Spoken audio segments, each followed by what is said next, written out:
Beuh.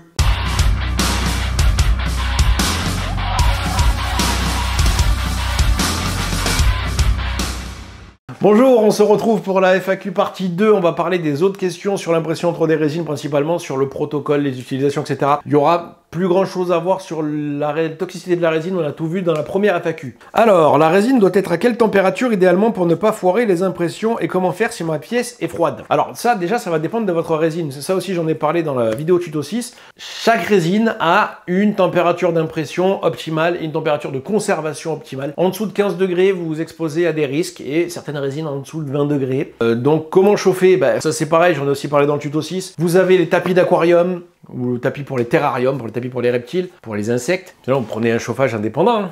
On a un chauffage indépendant, ça coûte une quarantaine d'euros. Alors c'est sûr que si votre pièce elle est sur le balcon, ça sert à rien. Ou alors vous allez devoir acheter un meuble et mettre ça dedans. Shitou System et d'autres marques maintenant commencent à commercialiser des chauffages d'enceinte qui vont dans l'imprimante. Ça coûte entre 50 et 80 euros selon les moments. Donc c'est à tester. Donc oui, il faut que vous assuriez d'avoir une température autour de 20 degrés selon votre résine pour que ça marche bien. Sinon, ça peut causer des déformations, des fissures, des craquements. Alors encore une fois, ça dépend de la résine, etc.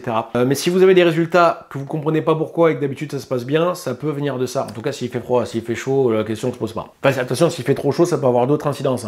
Trop chaud, c'est au-dessus de 30 degrés. Quand est-ce que je dois changer le filtre à charbon de ma machine? Alors déjà, ça dépend de votre machine. Chez les machines de chez Creality ou chez Uniformation, il y a un compteur d'heures d'utilisation. En moyenne, il me semble que c'est tous les 3 mois d'utilisation. Alors c'est 3 mois en termes d'heures, pas 3 mois péremption. Et pour les petits filtres et les goûts Anycubic, c'est pas trop précisé. Donc moi, je dirais par prudence, c'est pareil. Si vous imprimez genre tous les jours, vous changez tous les 3 mois à peu près. Et si vous avez un doute, ça coûte 30 euros les deux appareils. Les filtres, ça c'est pas exorbitant. Donc oui, on achetait 4 par an. Je pense que c'est pas une grosse somme pour vous soulager un petit peu. Et encore une fois, de toute façon, toutes les solutions fournies avec les machines avec filtre à charbon intégré, c'est de la merde. Voilà, que ce soit les filtres et les goûts Anycubic, que ce soit le filtre à charbon de la GK2 ou de la Creality Allotmage Pro, c'est pas suffisant pour soulager votre environnement. C'est pour vous inciter à acheter le produit, c'est de la... c'est pas terrible. Moi, pour imprimer sur certaines machines, j'en mets 4. Ça réduira un peu les odeurs, donc ça rendra la machine un peu plus confortable, mais encore une fois, vous n'êtes pas à l'abri de respirer des trucs toxiques, donc ces machins-là, faut pacifier. Il y a une légère efficacité, mais ça vous sauvera pas du cancer que vous aurez dans 50 ans si vous faites pas gaffe. Ça vous permettra pas d'avoir la machine dans un salon ou dans une chambre, plus que si vous ne les aviez pas. Donc ces appareils-là, c'est pas la plus-value la plus incroyable que vous pouvez trouver pour le moment. La seule solution qui, pour moi, est réellement efficace, qui m'a bluffé, c'est les Lego Mars Mate, parce qu'elle se branche complètement sur la cloche de l'imprimante, et la toxicité de la machine ne sort pas, ou très peu du moins, de la cloche, et elle est absorbée immédiatement à la source. Et là, du coup, votre environnement est moins pollué. Mais il faut la machine compatible, ou alors il faut bricoler votre machin. Quand est-ce que je sais que je dois changer l'alcool IPA de mon wash? C'est une bonne question. Souvent, vous allez vous en rendre compte quand vous allez récupérer une pièce plus sale en sortant qu'à l'arrivée. La résine est tellement saturée que vous pouvez rien faire.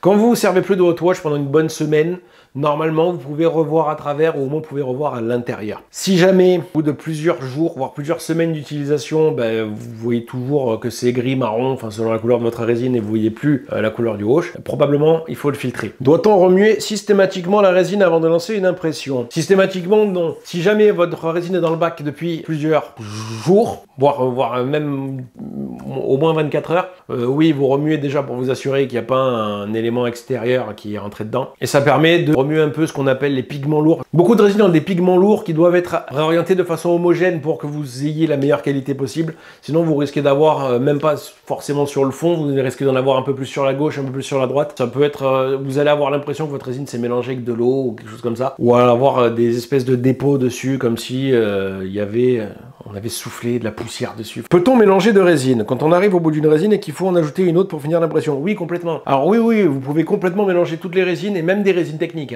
C'est-à-dire que moi, j'ai même mélangé des résines lavables à l'eau et des résines standards, sachant que moi, mes résines lavables à l'eau, je les considère comme de la résine normale. Elles sont lavées à l'alcool. C'est juste que sur vos temps d'exposition, vous allez devoir faire un XP Finder ou un cône de calibration en vous assurant que la résine soit parfaitement homogène, que vous avez mélangé pour pas que l'une des résines soit plus au fond ou plus à gauche ou plus à droite et que ça perturbe perturbe les tests d'exposition. Donc, faut vraiment, tout devient uni. Mais oui, vous pouvez complètement mélanger de résine. Et des fois, ça donne des résultats vraiment intéressants. Vraiment. Ne serait-ce qu'au niveau des couleurs. Mon FEP a l'air usé. Mais comment je sais que je dois vraiment le changer? Les machines récentes, maintenant, ont un compteur de couches. À chaque décollement de couches, ils vous disent, bon, voilà, on est à 60 000, 80 000 couches. Vaut mieux le changer. Il me semble, alors ça dépend des marques, ça aussi c'est pareil, mais les NFEP de chez Tout System recommandent 120 000 couches. Donc 120 000 couches, ça dépend comment vous imprimez. Moi, je sais que mes pièces font entre 5 et 8 000 couches. Bon, je sais qu'au bout de la 12e impression, c'est là où je dois envisager de changer le FEP.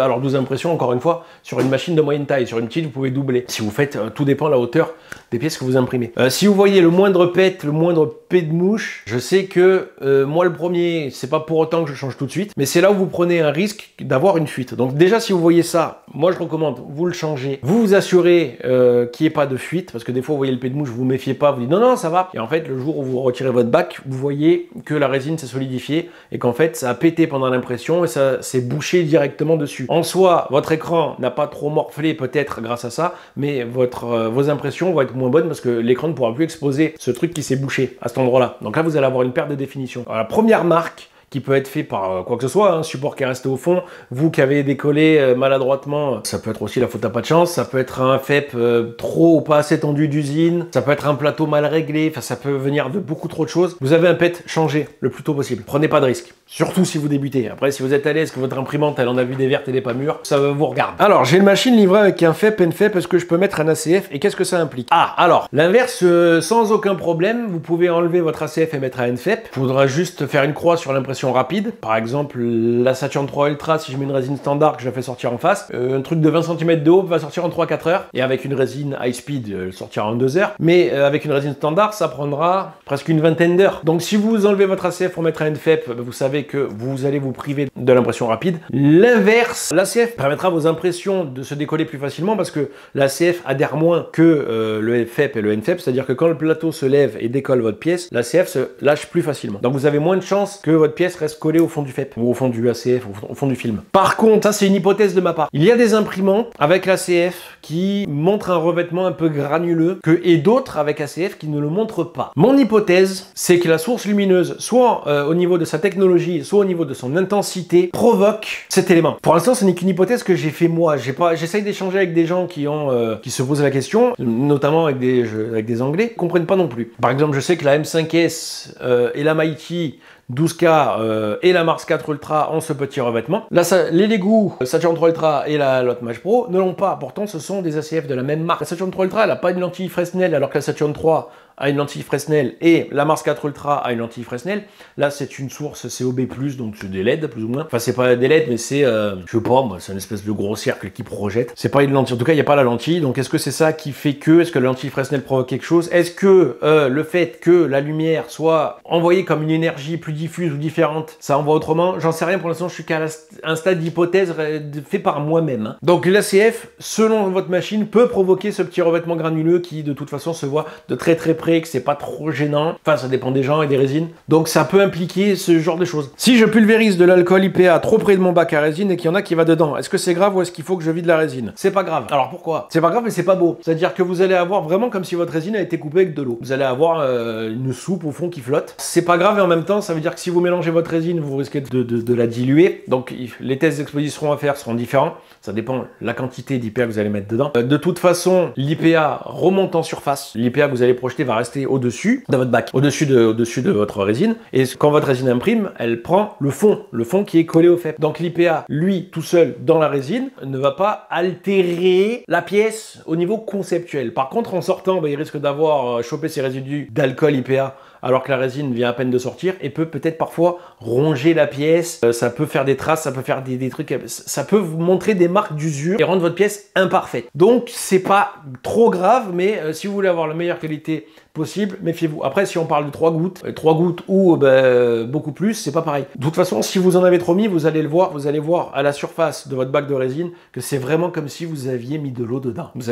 Ça a plus la texture de votre résine habituelle. Dois-je nettoyer mon plateau après chaque impression? Et si oui, à l'IPA, est-ce qu'il faut bien le sécher au sopalin avant de le remettre en place ou s'il est encore humide, c'est pas très grave. La seule chose où vous devez être vraiment très vigilant sur votre plateau, c'est qu'il n'y ait pas un morceau de support ou un morceau de pièce qui y reste. Si vous reste de la résine, résine, c'est pas grave. Parce que de toute façon, votre plateau, quand il monte, il y a de la résine qui est encore dessus, ça va cool. Donc, si vous la remettez dedans, si c'est que la résine, qu'elle n'a pas été altérée par autre chose, c'est pas un problème. Par contre, si vous avez nettoyé votre plateau à l'IPA, attendez vraiment qu'il soit sec ou alors séchez-le avec un sopalin sec parce que là, par contre, vous risquez de mettre de l'IPA dans votre résine et d'avoir le résultat que je vous ai dit à la question d'avant. Combien de temps dois-je laisser la pièce dans le wash? Combien je sais que c'est bien wash? Dans le wash, alors ça dépend. L'alcool que vous utilisez, ça dépend la taille de votre pièce, ça dépend aussi peut-être la technologie du wash. Mais bon, la majorité des gens ont tous le même. En moyenne, moi, c'est à 3 à 6 minutes. Quand le truc est un peu plus saturé, parce que j'ai beaucoup imprimé les dernières... Moi, c'est une condition particulière. Parce que bon, moi, il m'arrive des fois d'avoir le wash et de mettre les pièces comme à l'usinage parce que j'ai 4 machines qui tournent. Mais normalement, vous, ça vous arrivera pas. Donc oui, normalement, 3 à 6 minutes, c'est pas mal selon la taille de la pièce. Comment je sais que c'est bien wash? C'est une très bonne question, ça. Comment je sais que le truc est propre?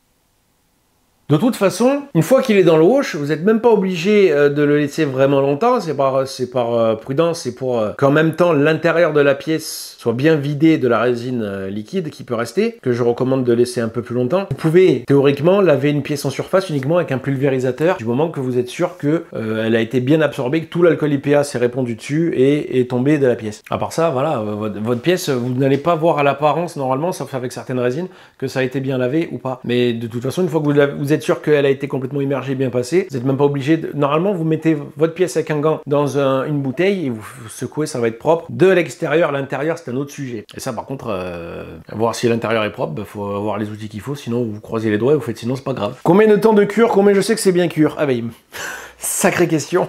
Comment vous savez que c'est bien cure? J'en sais rien, voilà, ça je sais pas. Je préfère, honnêtement, je préfère vous dire que je sais pas quelque chose plutôt que vous sortir un mytho et que je vais me contredire la vidéo d'après. Combien de temps de cure? C'est pareil, moi je laisse 3 à 6 minutes, c'est pareil, j'en ai parlé dans la vidéo tuto 1. Je laisse 3 à 6 minutes, puis selon la taille de la pièce, et je change la pièce d'orientation parce que la majorité des cures n'exposent pas dans toutes les positions, et je refais 3 à 6 minutes. Si vous mettez un peu plus, selon certaines résines, vous risquez de fragiliser davantage la pièce, c'est tout ce que vous risquez de faire. Quand est-ce que c'est le mieux pour retirer les supports pour laisser le moins de traces possible? Après le lavage. En fait, si vous voulez retirer les supports immédiatement de votre imprimante résine, une fois qu'il s'est sorti avant de le laver, vous pouvez, mais vous allez vous en foutre partout. Et en plus, le fait de le laver va ramollir automatiquement, ne serait-ce qu'un tout petit peu, les supports de votre pièce. Donc ça va permettre qu'il soit plus facile à enlever et du coup forcément d'avoir moins de traces. Et par contre, à l'inverse, si vous séchez avant, bah, ils vont être plus durs. Et là, par contre, vous les enlevez, vous risquez d'avoir des traces. Donc à ce moment-là. Comment décoller la feuille de résine lors d'une expo totale suite à un fail? Si la tige de cleaner s'est décrochée, il faut appuyer légèrement en dessous du FEP. C'est con, mais je savais pas. Ah, non, moi je fais pas ça. Par contre, je fais pas ça parce que j'ai jamais fait. Moi, j'essaye de toucher le moins possible mon FEP. Bah déjà pour éviter qu'il casse, qu'il se déforme, de le détendre, de le surtendre, de faire des traces de doigts qui vont rester, qui vont se voir sur la prochaine impression. Déjà, vu qu'il y a une réponse intéressante, je m'engage pas là-dessus parce que j'ai jamais fait. Ça veut dire en gros, si vous faites un clean tank, que vous avez mis quelque chose pour décoller et que bah, votre truc il a cassé dedans, deux solutions. Vous en mettez un deuxième et vous refaites un clean tank plus longtemps, qui va gonfler l'épaisseur. Vous croisez les doigts pour que ça se recolle dessus. Et sinon, là, pas le choix, faut y aller à la spatule. Après cette technique-là, pourquoi pas, vous pouvez tester. Enfin, pourquoi pas, vous pouvez tester. Je sais pas. Comment je règle mes temps d'expo, vitesse, distance de levage? Le constructeur de ma machine me donne des indications et le constructeur de résine m'en donne d'autres. Sur la vitesse de levage, il faut absolument pas écouter les constructeurs de résine parce que... parce que ils font pas de machine. Ou alors quand ils font des machines, ils y comprennent rien. En tout cas au temps d'exposition. Le temps d'expo, je vous l'ai déjà expliqué dans la vidéo tuto 4. Et vitesse et distance de levage, ça dépend de votre résine. Même si certaines résines plus fluides permettent une vitesse et une distance de levage plus rapide. Donc là, je vous dis, suivez les recommandations constructeurs. Moi, je ne change pas ces systèmes-là parce que le seul intérêt, c'est de gagner de la vitesse. Est-ce que c'est vraiment important de prendre un risque à ce point-là? Surtout de perdre du temps pour imprimer plus vite quand vous avez qu'une seule machine? Je pense pas. Sinon là on arrive à ce qu'on appelle, ce que moi j'appelle de l'overclocking de processeurs hasardeux. Les geeks vont savoir de quoi je parle. Vous allez augmenter la tension ou l'ampérage ou la puissance ou le boost de votre processeur pour sa puissance nette et vous allez le faire jusqu'à voir que ça marche plus. Et une fois que ça commence à plus marcher et à avoir des défaillances, c'est que vous êtes au stade supérieur à ce que vous pouvez faire. Donc là c'est pareil en fait. Si vous voulez optimiser, vous n'avez pas le choix, vous augmentez jusqu'à que ça fracasse, jusqu'à que ça ne marche plus. Une fois que vous changez de résine, il faudra refaire tous ces tests. Donc vous emmerdez pas, suivez les recommandations constructeurs en termes de vitesse et distance de levage. Pour les résines, de toute façon, il y a les résines plus ou moins... Enfin, il y a 3 catégories d'impression pour le moment. Il y a l'impression très rapide avec les résines speed. Il y a les impressions standard en speed et il y a les impressions standard en vitesse standard. Là, vous avez 3 protocoles de vitesse. Mon plateau n'est imprimé qu'à moitié, pourquoi? Ça peut venir du leveling, ça c'est pareil, regardez le tuto 6. Mes impressions ne font que les bases, pourquoi? Regardez le tuto 6. Je suis désolé, vu que je veux pas que ce soit indigeste, c'est des questions à laquelle j'ai déjà répondu. Je ne veux mettre que des mini-supports parce que ça fait moins de traces. Est-ce une bonne idée? Qu'est-ce que je risque? Ah bah moi je fais que ça. Enfin moi, mini-support, il y a les mini-supports de Voxel Dance Tango, mais vu que j'utilise pas le slicer régulièrement, moi j'utilise les supports fins. Et même quand je sors une pièce à la cool Siga, je fais des supports fins. J'augmente uniquement la densité pour que être sûr qu'il n'y ait pas de souci, et même si ça veut pas dire que des fois il n'y a pas de casse. Est-ce une bonne idée? Oui, du moment que tout est bien supporté, à bonne densité, à bon volume, etc. Je n'imprime jamais avec des supports médium ou des supports lourds ou high, sauf si je dois faire une base, ou soit si je dois faire des pièces qui vont s'emboîter. Je m'en fiche d'avoir des traces de support, mais si je imprime une pièce en une fois, il va y avoir que du fin, rien d'autre. Pour moi. Après, chacun fait comme il veut. Moi, j'aime pas poncer, je ne veux pas poncer, je peins très peu mes figurines, je mets pas de primaire sur mes figurines, sauf quelques exceptions. Donc, je veux que ma pièce sorte le plus propre possible sans que pas que j'ai à travailler dessus, parce que moi, imprimer me dérange pas. Encore une fois, ça me prend pas plus de temps que ça, parce que je veux dire, c'est l'imprimante qui fait le boulot. Moi, je fais un truc sur mon logiciel, ça me prend maximum une demi-heure pour les plus compliqués, vraiment maximum, hein, vraiment maximum. Vous avez vu le tuto 3, je prends rarement beaucoup plus de temps pour préparer mes pièces. Donc je sais que je vois des live streams de gens qui préparent leurs pièces en 2 heures. Moi je le fais pas. J'en ressens pas le besoin. Donc je fais ça, l'imprimante sort, mais si je commence à travailler en amont des figurines en plus du collage, c'est-à-dire le ponçage, le primaire, la peinture, j'imprime plus. Et moi j'aime imprimer. Voilà, j'aime imprimer, j'aime pas peindre. Après, comme je dis, si vous êtes un vrai, mais vraiment un vrai amateur de figurines et que vous êtes un vrai perfectionniste en peinture, vous allez devoir rattraper certains défauts, et une fois que vous allez mettre votre primaire, votre peinture, ça se verra normalement plus, à moins d'avoir complètement raté les temps d'exposition. On a fini avec cette deuxième FAQ. Si vous avez d'autres questions, bah, n'hésitez pas, le forum, les commentaires, le Discord. N'hésitez pas à me dire prochainement ce que vous aimeriez voir comme vidéo aussi sur cette chaîne, parce que mes tests de résine et d'imprimante commencent à être longs, parce que je veux vraiment faire le tour de la machine et tout comparer, tout tester, tout vérifier. Du coup, forcément, ça se fait pas en quelques semaines. Du coup, je risque de manquer de contenu sur les prochaines vidéos. Si vous avez des idées, et pareil, me demandez pas d'imprimer 12 000 pièces avec 12 000 imprimantes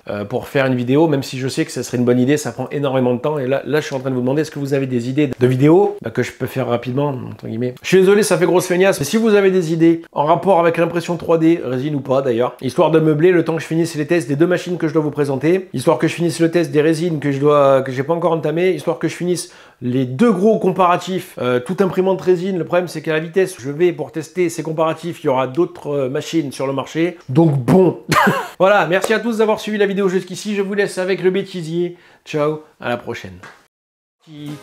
Bah, c'est parti le générique, vous l'avez vu avant. Alors, où on en était? Et bah voilà. Quand est-ce que je sais quand changer? Qu'est-ce que quoi? J'ai envie d'aller me coucher, je suis fatigué. Avoir des qualités, je sais pas, j'arrive pas à parler. Donc non, si vous êtes... Toutes les 24 heures, vous remettez la résine dans le bac.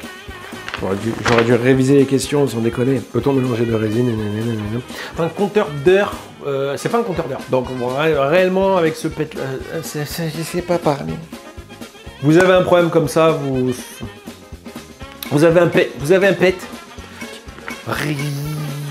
Alors la seule chose que vous devez faire, vous avez, alors vous croisez les bras Si vous voulez tricher, enfin, là, vu que je veux pas que c'est des réponses à laquelle j'ai déjà... C'est des questions. Oh la vache, fatigué. C'est tuto 3 ou tuto 5, ouais, tuto 3. Je commence à être fatigué, moi. Vraiment. Gros feignasse. Ça fait gros feignasse. J'arrive pas à parler. Soulager votre environnement, ce n'est que pour moi, c'est juste pour... C'est pour que vous pouvez... Mais voilà. Pourquoi j'arrive pas à couper?